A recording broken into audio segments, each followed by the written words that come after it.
एक कदम ईश्वर की ओर। स्थिति प्रकरण 14वां सर्ग। समंगा नदी के किनारे पर जाकर काल और भृगु ऋषि का शुक्राचार्य को समाधि से जगाना, पूर्व वृत्तांत का स्मरण दिलाना और वहां से आने की इच्छा का वर्णन। श्री वशिष्ठ जी ने कहा, हे श्री रामचंद्र जी, इसके अनंतर काल और भृगु ये दोनों देवता मंदराचल की कंदरा से पृथ्वी तल में उतरकर समंगा नदी के तट पर जाने के लिए तत्पर हुए। पर्वत से उतर रहे उन दोनों महातेजस्वियों ने अभिनव सुवर्णमयी लताओं के समूह के निकुंजों में सोए हुए देवताओं और पक्षियों को देखा, जो गगनांगन में लताओं से वेष्टित झूलों के द्वारा क्रीड़ा कर रहे थे। वे हरिणियों के तुल्य मनोहर अपने कटाक्षों से कमल का स्मरण कर रहे थे। ऊंचे शिलाखंड रूपी आसन पर बैठे हुए तथा लीला से तीनों जगतों को देखने वाले सिद्धों को भी देखा, जो शरीरधारी उत्साह के तुल्य थे, जिनमें निरंतर फूल गिर रहे थे। ऐसे धारा के प्रवाहों में जो नहा चुके थे तथा ताल वृक्ष की तरह लंबे मोटे और ऊपर उठाए हुए सूंड वाले गज युतपों को देखा। वे मद के आधिक्य के कारण आलस्य से झपकी ले रहे थे। मूर्तिधारी मद के तुल्य थे और फूलों के केसरों से रंजित पवन से उनकी पूंछ लाल हो गई थी। एवं चंचल और मनो चमरों को देखा, जो पर्वतराज के चवर के तुल्य प्रतीत होते थे, जिनमें निरंतर फूल गिर रहे थे। ऐसे धारा के प्रवाह में निमज्जन किए हुए किन्नरों को, शाखा पर्यंत सीधे हुए उत्तम जाति के खजूर वृक्षों को और खजूर के फलों से परस्पर ताड़न रूपी क्रीड़ा द्वारा बांस को भी फलयुक्त बनाने वाले बंदरों को भी देखा, जिनके विरूप मुख गेरू के तुल्य लाल थे और जो उछलने कूदने में मस्त थे। पर्वत के शिखर भाग के उपवन में जिनके मंदिर लताओं के विस्तार से ढके हुए थे, जिन्हें रति काल का सूचन करने के लिए देवांगनाएं मंदार के फूलों से मार रही थी, ऐसे सिद्धों को भी देखा। और उन पर्वत के प्रपात देशों को भी देखा, जो गेरू से लाल और सघन बादल के समूह से आच्छन्न तथा मनुष्यों के संचार से शून्य थे।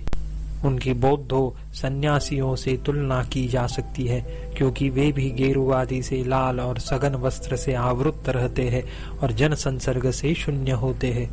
कुंद और मंदार के फूलों से जिनकी लहरें आच्छन्न थी, ऐसी नदियों को, जिन्होंने मानो समुद्र रूपी कांत के प्रति अत्यंत उत्सुकता के कारण मधुमास संबंधी पुष्प, पल्लव आदि अलंकार धारण किए हैं, तथा फूलों के भार से आच्छन्न पवन से हिलते हुए वृक्षों को भी देखा, मानो वे वृक्ष मधुमास के यानी वसंत के प्राप्त होने पर चंचल भ्रमर रूपी नेत्रों से युक्त थे। अतएव मद्य पीने पर नशे में चटे हुए नेत्र वाले पागल से लगते थे। इस तरह वे दोनों इधर उधर बढ़ी चढ़ी पर्वत की शोभा को देखते हुए गांव तथा शहरों से सुशोभित पृथ्वी तल को प्राप्त हुए। पृथ्वी पर क्षण मात्र में फूलों से चंचल तरंगों से युक्त समंगा नदी पर पहुंचे। मालूम होता था कि वह संपूर्णतः पुष्पों से ही बनी हुई है। वहां पहुंचने के अनंतर समंगा नदी के किनारे कहीं पर भृगु ऋषि ने अपने पुत्र को देखा।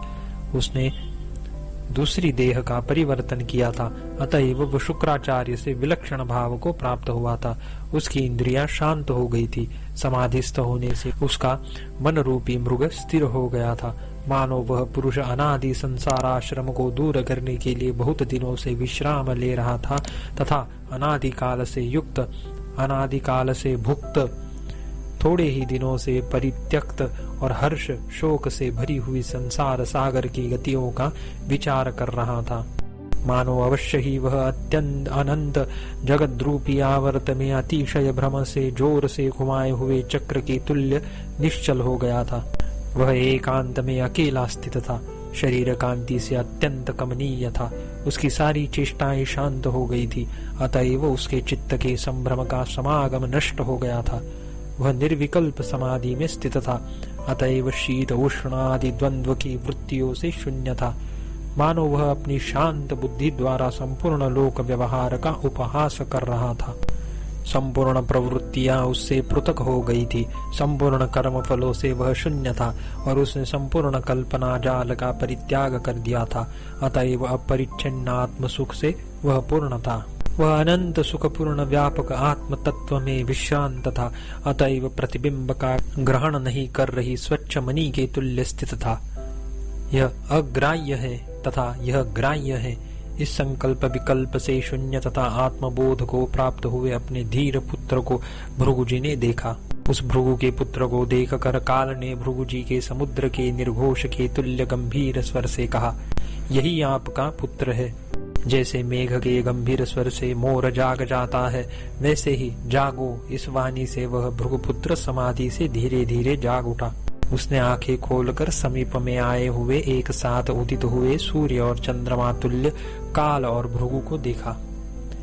कदम्बलता के आसन से उठकर उसने एक साथ आए हुए विप्रवेशधारी विष्णु शिव के तुल्य समान कांति वाले उन दोनों को प्रणाम किया। तत्कालोचित परस्पर अभिनंदन आदि व्यवहार कर लेने पर वे लोग शिला पर सुमेरु पीठ पर जगत पूज्य ब्रह्मा विष्णु महेश्वर के तुल्य बैठे। तदनंतर हे श्री रामचंद्र जी, समंगा के तट में समाधि से विरत उस ब्राह्मण ने इन दोनों से अमृत बिंदु के तुल्य सुंदर शांत वचन कहा। हे भगवान, इस लोक में एक साथ आए हुए चंद्रमा और सूर्य के समान आप लोगों के दर्शन से आज मैं परम सुख को प्राप्त हुआ हूँ। जो मनोमोह शास्त्राभ्यास तपश्चर्या उपासना तथा ब्रह्मज्ञान से नष्ट नहीं हुआ था, वह मेरा मनोमोह आप लोगों के दर्शन से दूर हो गया। निर्मल अमृत की वृष्टि अंतरात्मा को वैसा सुखी नहीं बनाती है जैसे कि आप महात्माओं की केवल यह दृष्टि सुखी बना रही है। हे भगवान, आकाश को चंद्रमा और सूर्य के तुल्य इस हमारे देश को अपने चरणों से पवित्र बनाने वाले महातेजस्वी आप लोग कौन है? हे श्री रामचंद्र जी, शुक्र के यह कहने पर भृगुजी ने जन्मांतर के अपने पुत्र से कहा, तुम अपना स्मरण करो क्योंकि तुम ज्ञानी हो, मूढ़ नहीं हो। भृगुजी द्वारा बोध को प्राप्त हुए उसने ध्यान से दिव्य चक्षु खोलकर क्षण भर अपनी जन्मांतर की अवस्था का स्मरण किया। तदनंतर वक्ताओं में श्रेष्ठ उसने आश्चर्य के दर्शन से विकसित मुख होकर वितर्क से मंद वचन कहा। उस समय उसका मन अत्यंत प्रसन्न था। इस संसार में कर्म फल का नियंत्रण करने वाली परमात्मा की माया शक्ति का व्यापार किसी को ज्ञात नहीं है, जिसके कारण यह विशाल जगत रूपी चक्र चल रहा है। मेरे अनंत जन्म बीत गए हैं जिनका मुझे ज्ञान भी नहीं है, तथा प्रलय काल में प्राप्त वर्ष वायु और धूप आदि से उत्पन्न हुए दुख मोह आदि के तुल्य मरण मूर्छा आदि दुर्दशाओं के फलभूत अनेक दुख मोह आदि भी बीत गए हैं। मैंने कठिन क्रोध और उद्योग से भरे हुए राजाओं को देखा, धनोपार्जनार्थ विविध भ्रमणों का अनुभव किया तथा बहुत दिनों तक शोक से शून्य सुमेरु पर्वत की भूमियों में विहार किया। सुमेरु पर्वत के समीप की भूमियों में मंदार के फूलों के केसरों से रंजित अतएव सुगंध पूर्ण तथा संध्या काल में खिलने वाले कमलों से युक्त मंदाकिनी के जल का मैंने पान किया। फुली हुई सुवर्ण लताओं की पंक्तियों से पूर्ण मंदराचल के निकुंजों में मैंने भ्रमण किया। ऐसी कोई वस्तु नहीं है जिसका मैंने भोग न किया हो, ऐसी कोई क्रिया नहीं है जो मैंने नहीं की हो, और ऐसी कोई वस्तु नहीं है जो मैंने अनुकूल या प्रतिकूल दशा में न देखी हो। यानी सब कुछ किया, सबका भोग किया और सब कुछ देखा।